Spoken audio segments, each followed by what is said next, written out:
Ini penulisan secara matematisnya ketika menggunakan kunci. Proses enkripsinya, ini proses dekripsinya. Ya, ini hanya penulisan matematisnya saja. Nah, jika K1 ini sama dengan K2 alias seperti tadi contohnya, di sininya adalah plus 3, berarti di sininya min 3. Ya, jadi sama-sama 3 K-nya. Maka sistem kriptografinya disebut sistem kriptografi kunci simetri, atau secara algoritma disebut algoritma simetri, alias kunci untuk dekripsinya sama dengan kunci yang dilakukan oleh enkripsi, yang digunakan oleh enkripsi. Maka disebut algoritma simetri atau sistem kriptografi kunci simetri. Tapi kalau misalnya dibuat tidak sama dengan, ya, kunci enkripsi dan dekripsinya ini berbeda, bisa saja ya rumusannya akan berbeda antara yang ini dan yang ini. Ya, jadi yang ini misalnya rumusannya seperti apa, kuncinya seperti apa, berbeda, maka itu disebut dengan sistem kriptografi kunci asimetri, dan algoritmanya disebut algoritma asimetri. Ya, kemudian sistem kriptografi kunci asimetri itu berarti kan punya dua buah kunci, yaitu kunci publik. Nah, kunci publik ini tidak rahasia, silakan saja kalau mau diketahui oleh mediator pun juga tidak masalah, karena itu adalah untuk enkripsi. Proses mengenkripsi ya dari plain text jadi ciphertext, jadi sandi ya. Dari pesan awal jadi sandi, enkripsi itu menggunakan kunci publik. Makanya disebutnya kunci publik ya, public key. Itu tidak rahasia ya, karena itu toh hanya proses enkripsi, dan berbeda dengan kunci untuk melakukan dekripsi. Ini yang disebut private key atau kunci privat atau rahasia ya. Ya, jadi kunci rahasia, kunci privat ini digunakan untuk dekripsi, maka ini jelas tidak boleh diketahui oleh selain penerima dan pengirim ya, pengirim dan pengerima. Seperti itu. Jadi ada dua buah kunci ya, ada dua buah kunci. Nah, contoh algoritma asimetri itu adalah algoritma RSA. Ini adalah singkatan dari nama yang membuatnya ya. Dibuat oleh 3 peneliti MIT. Ini orang-orangnya tahun 1976. Ini cukup legendaris ya, karena algoritma ini sampai saat ini masih banyak juga digunakan, karena algoritma asimetri ini masih cukup tangguh untuk melakukan proses kriptografi. Ya. Jadi proses enkripsinya menggunakan kunci publik dinotasikan dengan E, dan proses dekripsinya ini menggunakan kunci privat dinotasikan dengan D. Ini adalah algoritma RSA, dia juga sama masih menggunakan mode, dan ini cenderung menggunakan ini ya, kekongruenan, yang nantinya ini kalau kita lihat E kali D ini ekuivalen dengan 1 mod M, di mana E kali D ini adalah inverse-nya kan ya, ketika dia relatif prima. Ya, ini prosesnya. Kita tidak akan bahas secara detail ya untuk algoritma RSA ini. Silakan kalau mau dipelajari, silakan bisa dibaca sendiri.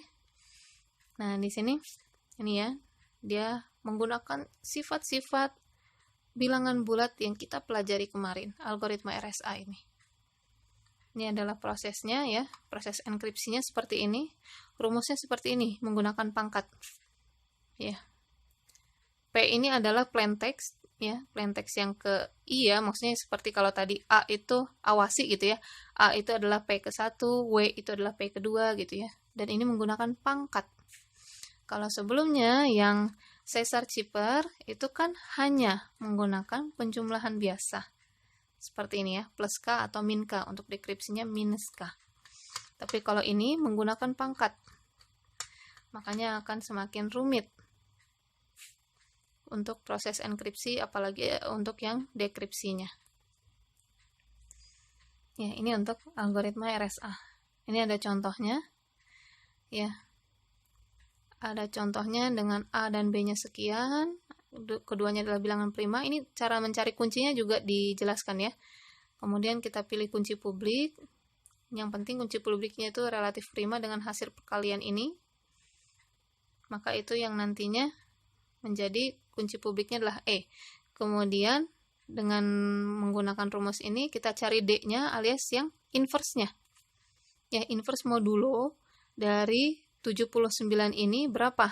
Nah, inverse-nya inilah yang menjadi kunci privat atau sebagai kunci dekripsi. Nah, ini adalah contohnya ya.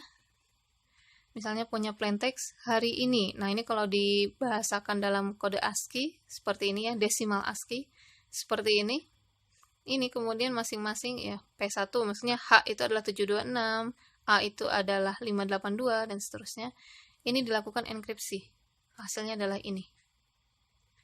Seperti itu ya. Jadi ini memang prosesnya menggunakan pangkat luar biasa rumit ya. Untuk dibaca oleh komputer juga membutuhkan waktu. Nah, ini adalah proses dekripsinya dengan kunci privat yang tadi ya, yang merupakan inverse modulo dari kunci publik. Seperti ini. Ya, ini dikembalikan ke plain text proses dekripsinya ya. Jadi kembali lagi ke informasi hari ini yang tadi itu ya. Ini ya, sudah kembali lagi ke kata hari ini ketika proses dekripsi selesai. Nah, ini kekuatan dari algoritma RSA itu terletak pada tingkat kesulitannya dalam memfaktorkan bilangan menjadi faktor prima. Jadi menentukan faktor prima yang digunakannya berapa itu sulit. Ya, sehingga ini penemu algoritma ini menyarankan nilai A dan B yang panjangnya lebih dari 100 digit sehingga hasilnya adalah ukurannya besar. Jadi ini akan menambah berat proses kriptoanalisis ya, memecahkan ciphertext tanpa mengetahui kunci itu akan rumit. Makanya algoritma RSA ini masih banyak digunakan ya, karena sangat kuat. Nah, ini ya, pilih dua bilangan prima A dan B. Ini jelas harus rahasia A dan B-nya. Kalau A dan B-nya saja sudah tidak rahasia, kesininya akan sulit ya. Kesininya akan mudah terbongkar. Nah, ini A dan B-nya rahasia, katanya A-nya ini menentukan bilangan prima A-nya ini minimal 10 digit tadi berapa? Yang jelas harus prima ya. Oh, A dan B panjangnya lebih dari 100 digit. Ya, kurang lebih begitu ya. Jadi rumit sekali. Pada akhirnya semakin banyak digit akan semakin banyak kemungkinan bilangan primanya. Akan semakin rumit untuk memecahkan kodenya. Seperti itu ya. Ini pengetahuan untuk algoritma RSA, menarik untuk dipelajari lebih lanjut, silahkan. Kalau ada yang mau diskusi mengenai ini juga silahkan. Tapi kita tidak akan menggunakan algoritma RSA ini secara perhitungan manual gitu, tidak ya. Karena memang rumit. Tapi kita akan kembali ke seperti ini. Kembali ke persamaan yang ini ya. Caesar-Cipher. Tapi jelas di sininya tidak sederhana, bukan hanya P plus K, bukan hanya C min K. Kita akan coba di contoh soal ya, setelah ini kita bahas contoh soal.